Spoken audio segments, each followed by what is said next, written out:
Salam, hörmətli əməkdaşlar. Hər birinizi xoş gördük. Ümid edirəm ki, hər biriniz yaxşısınız. Mən Cəfərli Turanə, ixtisasım biokimyaçı, diyetoloq və nutrisioloq. Və şirkətdə, Sabira Wellness şirkətində təlimçi kimi, ekspert kimi fəaliyyət göstərirəm. Və bizim hər həftə təlimlərimiz keçirilir. Mövzularımız əlbəttə ki, fərqli-fərqli olur. Bugünkü təlimimizin mövzusu da çox insanları gündəlik həyatında narahat edən bir mövzudur ki, hansı ki, niyə şirniyyata ehtiyac duyuram, niyə hər gün şirniyyat yemək istəyirəm? Əslində insanlar, yəni əksər insanlar bunu sadəcə şəkəri sevməklə ilə əlaqələndirirlər. Amma şirniyyat istəməyin arxasında bir çox mexanizm durur və bu günləri biz sizinlə bunun arxasındakı duran əsas mexanizmi anlayacağıq və səbəblərini araşdıracağıq. Əslində bu şirniyyat yemək hissi bədənin bizə verdiyi müxtəlif siqnallardır. Və biz bu siqnalları düzgün dəyərləndikdə, əlbəttə ki, bunun qarşısını ala bilərik. Və şirniyyat istəyinin xüsusilə demək əlamətləri var ki, hansı ki bu demək vitamin mineral çatışmamazlığıdır. Bundan əlavə daha çox rast gəldiyimiz enerji çatışmamazlığı, insanlar həddən artıq çox enerjiləri tükənmiş olur və bundan şəkərə ehtiyac duyurlar. İnsulin müqaviməti xüsusilə daha çox nəzər yetirdikdə əsas problemlərdən biri hesab olunur. Stres fonunda insanlar həddən artıq çox stresli bir gün keçirirsə də həmən şirniyyat yemək hissi başlayır. Hormonal dəyişiklikləri unutmayaq, çünki hormonların dəyişməsi bizə siqnal şəklində şirniyyat yeməyə kimi biruzə verir. Bağırsaq mikrobiotası pozulubsa da, xüsusilə bağırsağımızda patogen bakteriyalar varsa da, bu biz həmin o patogen bakteriyaların şirniyyatla qidalanması baş verir və bu da bizim beynimizə şirniyyat ye siqnalını göndərir. Və ən önəmli yuxusuzluq. Bəzən olur ki, insanlar yuxusuzluğu çox sadə dəyərləndirirlər, lakin şirniyyat yemək hissinin yuxusuzluqla əlaqəsi nə qədər böyük olduğunu hər birini bu təlimdə öyrənəcəyik. Demək, əslində belə bir sual yaranırmı? Bu iradə zəifliyidirmi, yoxsa bədəndə gedən hansısa bir mexanizmdir? Çox yayılmış bir düşüncədir ki, şirniyyat həvəsi çox insanlarda iradəsi zəifdir. Yəni özünü idarə edə bilmir və başlayır şirniyyat yeməyə. Və bu tip insanlar da yedikdən sonra həddən artıq pis olurlar, özlərini günahlandırırlar. Bu düzdür, bəzən olur, yəni səbəb olaraq, faktor olaraq, lakin xüsusilə elmi gerçəkləri gərək unutmayaq. Şirniyyat istəməyinin əsas biokimyavi dalğalanmasında hormonal balans, dopaminin xüsusilə burada dövriyyəsi çox önəmlidir. Yəni, əgər bir orqanizmin belə deyim, mükafata ehtiyacı varsa da, həmən sadə şəkər istəyir. Çünki sadə şəkər tez enerjiyə çevrildiyi üçün və orada dopamin sintezi artır. Dopamin özü neyrotransmitterdir və bu beyində bizi rahatlama funksiyasını yerinə yetirir. Və burada xüsusilə diqqətli olmağımız nədir? Biz bunu hər dəfə qəbul etdikdə artıq beyin bunu vərdiş kimi qəbul edir. Məsəl üçün, stresli bir gündə bir şokolad yemişiksə də və həmən rahatlamışıqsa da artıq dopamin burada sintez olunur və bunu yadda saxlayır. Yəni yadda saxlaması ondan ibarətdir. Biz demək hər dəfə stresli olanda şokolad yeyəndə özümüzü daha rahat hiss edirik, özü də həmən hiss edirik. Və ona görə də bunu bir yadda saxlama mexanizmi kimi vərdişə çevrilir. Və dedik ki, şirniyyat istəyinin altda yatan bəzi səbəbləri var. İndi bu günləri biz hansı səbəblərdir, onları bir-bir sizə izah edəcəm. Və xüsusilə əgər bir insan özündə məsəl üçün tapmaq istəyirsə də və yaxud da bizlərə müraciət edən insanlar olar, sizlərə də ola bilər.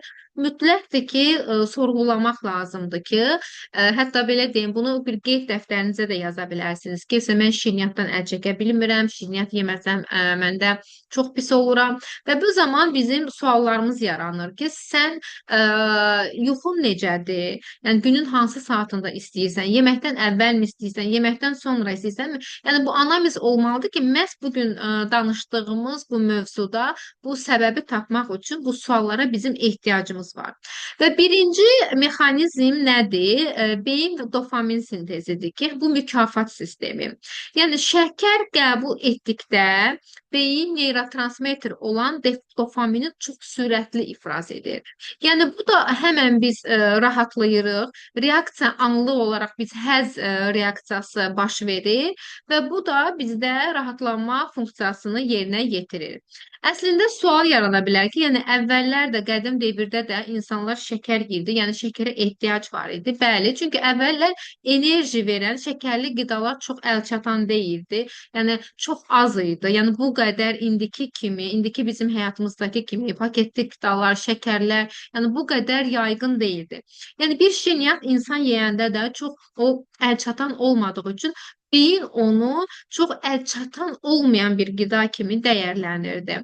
Və ona görə də hal-hazırda bizim yediyimiz, yəni həddindən artıq şəkər, artıq beyin onu hər gün mükafat kimi qəbul edir. Yəni insan bir stresə düşdümü, narahat oldumu, mütləqdir ki, beyin rahatlasın deyə, mükafat olsun deyə, dopamin sintez olsun deyə biz nə edirik? Şəkərli qidalara qaçırıq.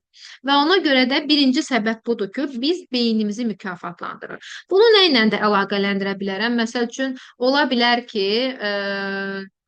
məsəl üçün belə deyim, oturmuşuq bir mental bir iş görürük və o işdən sonra artıq yorulduq, bu işi biz təhvil verdik. Təhvil verəndən sonra biz yəni beyin mükafat istəyir. Bu zaman mükafat üçün tez enerji bərpa üçün biz nəyə qaçırıq? Şəkərə qaçırıq. Çünki şəkər enerjini tez verdiyi üçün, tez yarandığı üçün biz şəkərli qidaya qaçırıq. Və ona görə də burada beyin dopamin sintezi, yəni ilk yaranan səbəblərdən biridir. Ən önəmli qanda şəkəri unutmayaq. Qlükozanın sıçrayışı məhz bizim həddindən artıq çox şəkər yeməyimizə gətirir, çıxardır. Yəni görürsüz burada şəkildə də göründüyü kimi burada bu insulindir. Baxın, insulinin anidən qalxması, anidən enməsi baş verir. Yəni rafinə olunmuş paketli qidalar, sadə nə qədər karbohidrat varsa da qanda şəkərin həmən bu şəkildə qalxmasına səbəb olur. Yəni bu şəkildə qalxır və anidən də enir. Yəni sadə şəkərlər qısa bir müddətdir şəkəri qaldırır və anidən aşağı salır. Və bu biz qida qəbul etdiyimiz zaman, paketli qida, məsələn, sadə karbohidrat qəbul etdiyimiz zaman mədaaltı vəz yüksək dozada insulin ifraz edir. Və bu yüksək dozada insulin həmən demək şəkəri istəyir ki, hüceyrənin içərisinə salsın, həddindən artıq çox olanda və bu hüceyrənin içərisinə girə bilmir.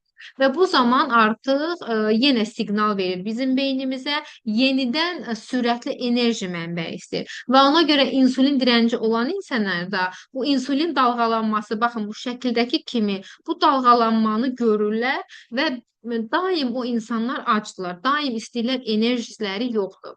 Və insulin çox olanda da bu hüceyrənin içərisinə girə bilmir. Biz daim enerjisiz, yorğun oluruq. Və biz nə edirik? Sadə karbohidratlara qaçırıq ki, həmən bizə enerji versin.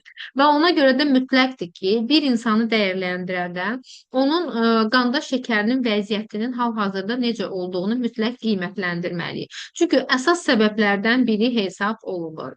Və yaxud da bunu sırf məsəl üçün şəkərli xəstələrlə bağlamaq lazım deyil. Bir insan ola bilər ki, insulin dirənci yoxdur, ikinci tip diabeti yoxdur. Gün ərzində yediyi qidalar sadə karbohidratlardan ibarət desə də, bu dalğalanmanı yaşayır və həmin gün biz daim şəkər istəyirik. Və bu, yəni sırf mənim şəkərim var, məsəl üçün insülin diabetəm, bunlar deyil, bu ümumi hər kəsə aiddir. Yəni bir gün ərzində insan bu dalğalanmanı görürsə də, məsəl üçün səhər durmuşuq, bir peçenye ilə çay içmişik, günorta qarpız yemişik və yaxud da axşama doğru sadece makaron yemişik, ketçupla. Yani gün ərzində bu qidalar hər biri bax bu gördüyümüz qrafikdə insulinin dalğalanmasına gətirib çıxardır və bu tip insanlar da gün ərzində ancaq şəkər yemək istəyirlər. Çünki enerji qalxır, düşür, qalxır, düşür. Yəni bədənin enerjisini bərpa etmək üçün.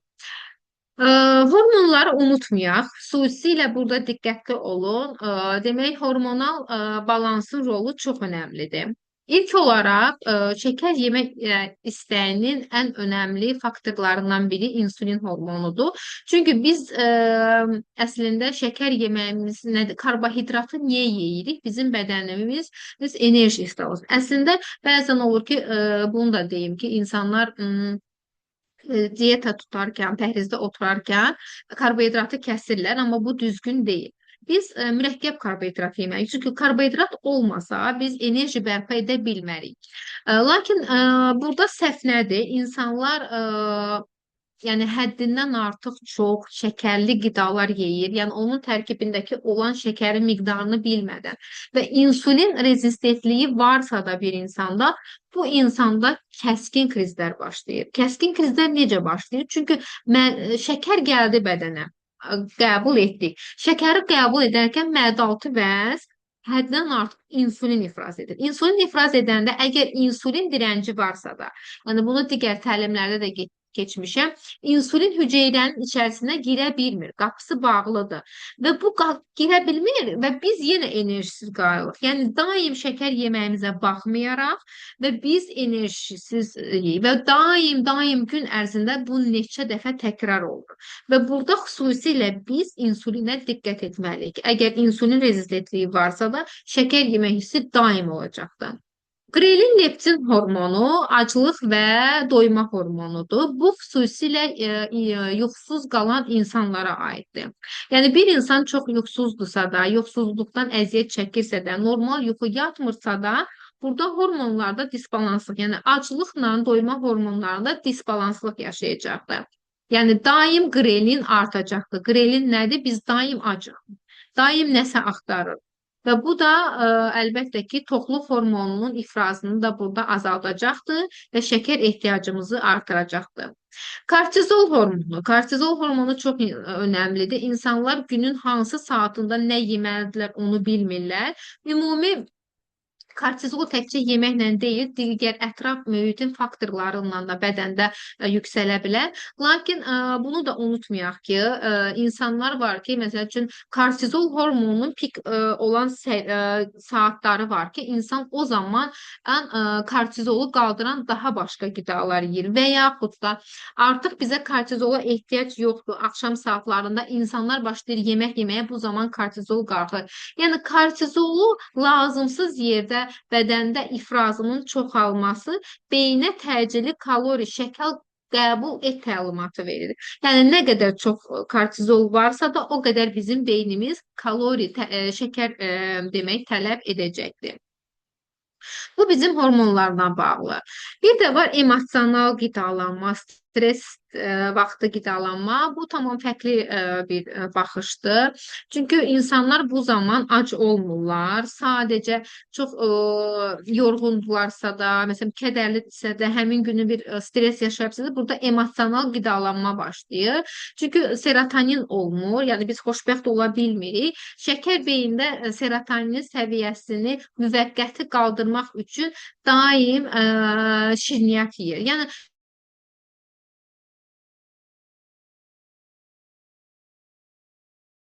olmadan belə artıq yemək qəbul edir. Yəni fərqində olmayan. Emosional qidalanma daha çox, məsəl üçün axşam saatlarında biz rast gəlirik ki, daha çox axşam saatlarında emosional qidalanma bu saat. Çünki gün ərzində demək olar ki, onlar kədərli, yorğun, axşama doğru kortizol düşürsə də tamamilə serotonin bunda aşağı düşür insanlarda və bunlar təcili olaraq serotonin səviyyəsini müvəqqəti qaldırmaq üçün şirniyyatla qidalanırlar. Bu isə emosional qidalanma haqqındadır.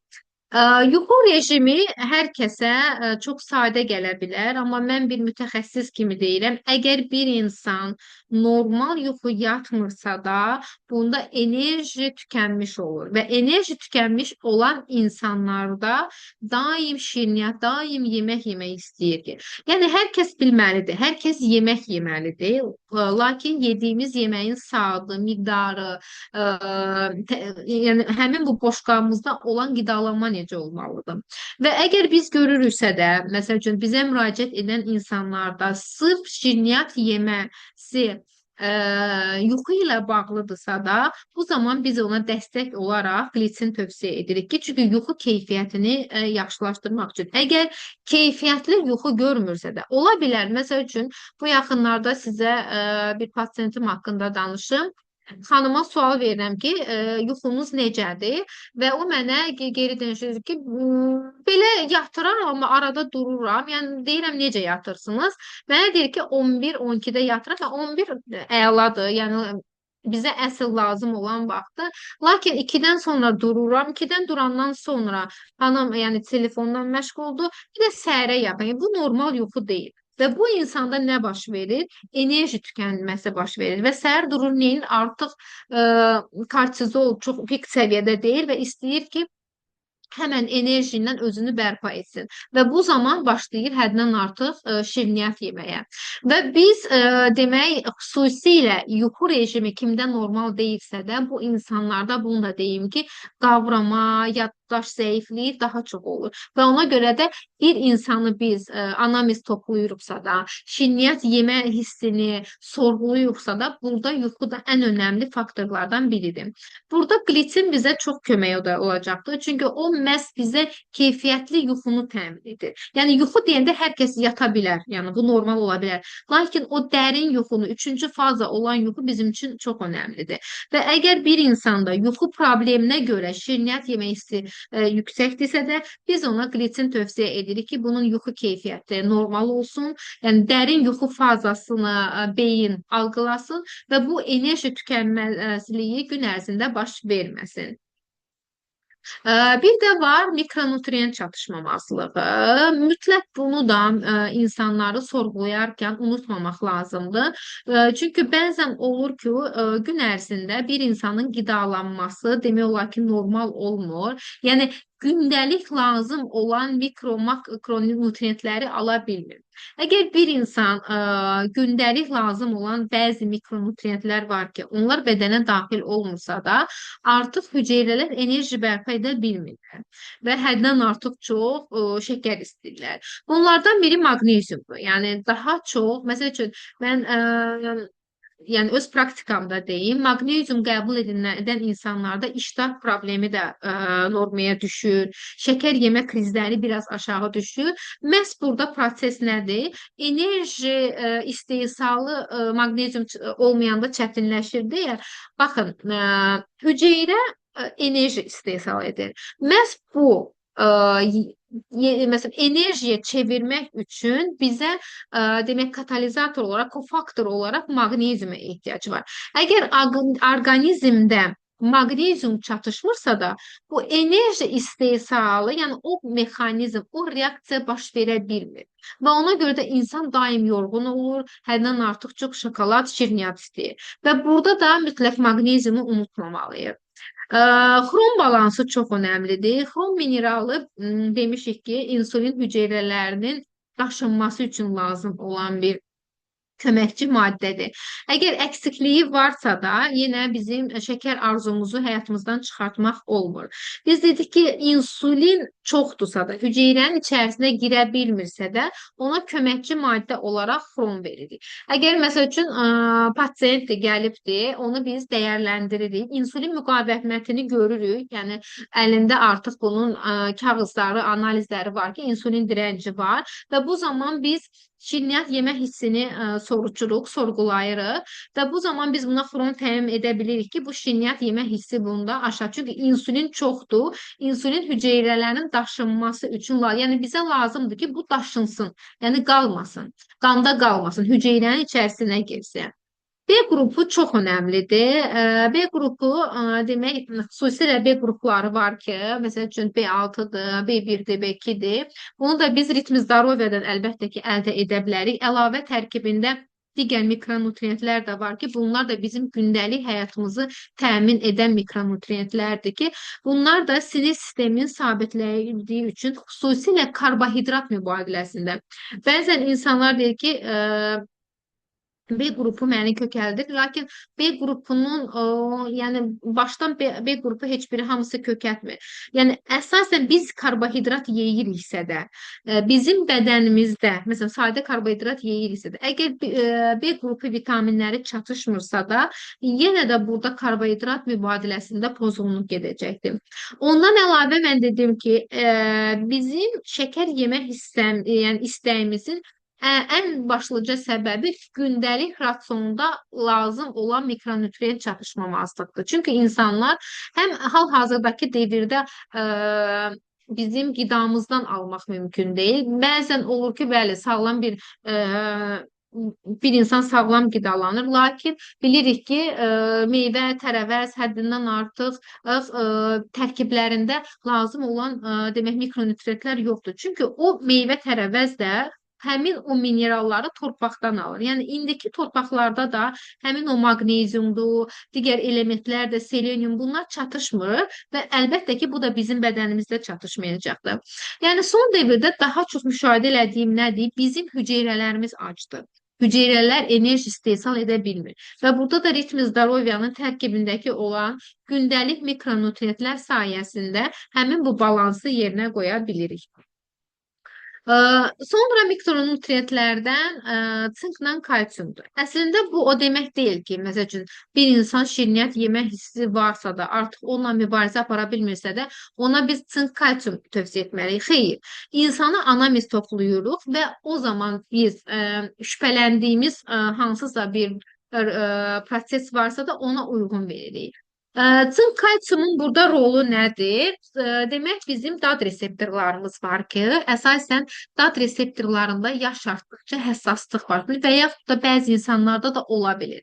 Yəni yediyimiz qidadan həzz ala bilir. Yəni dad reseptorlarımız həssaslaşıbdır. Yəni həmin o dadı almaq mümkün deyil. Və bu zaman insan həmin dadı ala bilmədikdə, yəni beyin də sevinə bilmir. Bu zaman yenə yemək istəyir, yenə şəkərli bir şey istəyir. Hətta bunu biz duzlu və yaxud da acılı yeyən insanlarda da biz tövsiyə edirik ki, ola bilər sənin dad reseptorlarında həssaslıq var.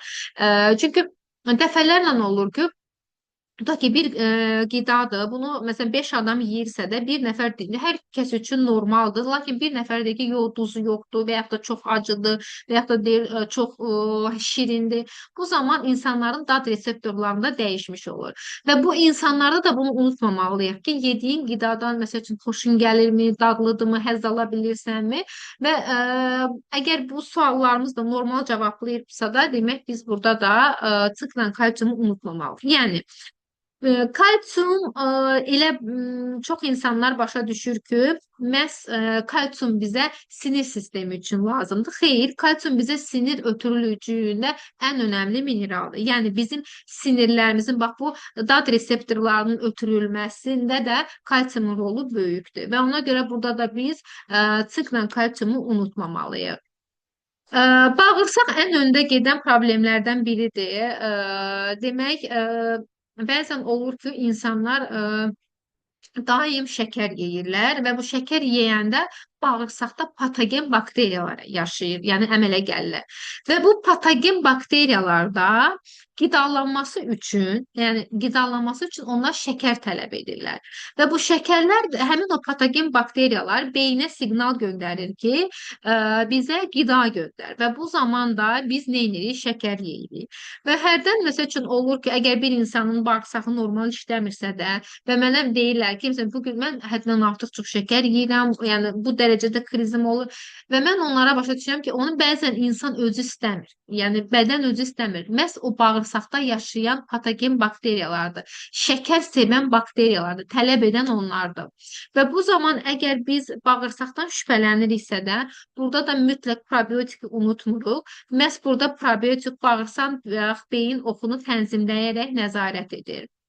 Sonra isə ümumi deyərdim ki, İlk olaraq biz nə etməliyik? Əgər bizə müraciət edən insanlarda bu sual varsa da, mütləqdir ki, şəkər yemə istəyinin səbəbini araşdırmaq. Bunu necə araşdırırıq? Hansı saatda yemək istəyir? Yeməkdən sonramı, ac qarnındamı, gün ərzindəmi? Yəni bu suallar əslində və yediyi şəkər nədir? Yəni necə bir şey istəyir? Çox insan deyir ki, ancaq məsəl üçün tort, peçenye, yəni un məmulatları və yaxud da digərdir ki, sadəcə məsəl üçün şokolad istəyirəm. Yəni elə insanlar üçün fərq etmir, sadəcə şirniyyat olsun. Əslində bunların səbəblərini araşdırsaq və insanlara məsəl üçün sual versək, gün ərzində yuxumuzu, insulin direncinin olub olmaması, hormonal disbalansın olub olmaması, yəni ondan sonra biz hansı məhsulu hansı tip insanlara verdikdə əlbəttə ki, bununla mübarizə aparmaq mümkündür. Ümumiyyətlə şirniyyat istəyi daim iradə zəifliyi demək deyil. Onun arxasında yatan mütləq səbəb var. Əgər biz gün ərzində düzgün qidalansaq, sağlam həyat tərzi sürsək və ehtiyacımız olduğu qida əlavələrini orqanizmimizə balanslı şəkildə versək, əlbəttə ki, bu prosesdə biz özümüzü dəstəkləyə bilərik. Unutmayaq ki, bizə şəkər lazımdır. Bəzən olur ki, insanlar deyir ki, yəni şəkəri həyatımızdan çıxardaq. Biz ümumiyyətlə şəkərdən ümumi imtina etməməliyik. Lakin bizim bədənimizə, həyat tərzimizə, cinsimizə belə lazım olan qramda şəkər önəmlidir. Bir də ən önəmli unutmayaq ki, biz gündə yediyimiz xüsusilə boşqabımıza nəzər yetirməliyik ki, gün ərzində normal makronutrient yeyilməyən insanlarda bu şəkər yemək istəyi çox olur. Əgər biz balanslı yeyiriksə də, yox artıq şəkər istəyini mübarizə apara bilmirsə də, demək bu daxildə gedən hansısa bir problemdir. Hər birinizə təşəkkür edirəm təlimə qoşulduğunuz üçün. Ümid edirəm ki, maraqlı təlim oldu. Bəzən olur ki, insanlarda suallar yaranır və bu suallar da siz bu mövzuda, bu təlimdə cavab tapa bildiniz. İnşallah gələn təlimdə görüşmək ümidi ilə sağ olun.